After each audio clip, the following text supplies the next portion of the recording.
So far, we have covered different type of clustering methods. We've talked about k-means, we've talked about hierarchical clustering, but by no means are those the only methods. There is also support vector clustering available.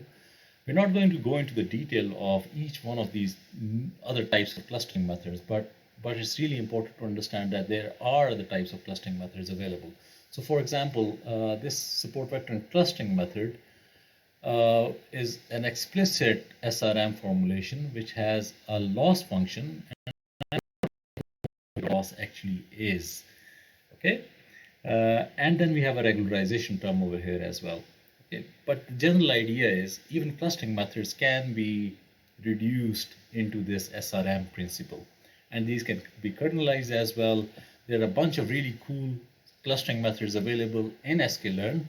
So for example, you have a mini batch k-means, there is support vector clustering, there is spectral clustering, there's a method called Gaussian mixture modeling, there's an algorithm called mean shift, optics, birch, and all you need to do, for example, if you want to apply k-means, you just need to specify how many clusters you want, and you can simply get clustering outputs by using this particular code. And it's pretty much the same workflow for all the different type of methods out there.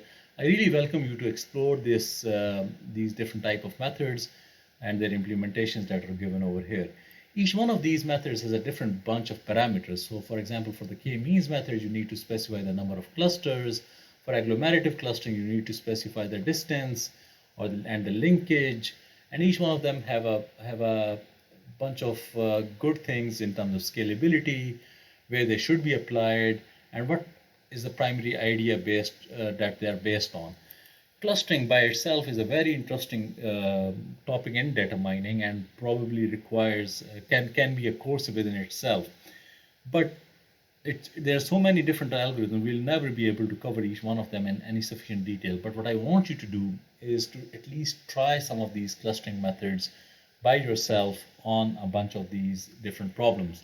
And I'm gonna post these links for you to help for you to do in the lab session. Okay, thank you.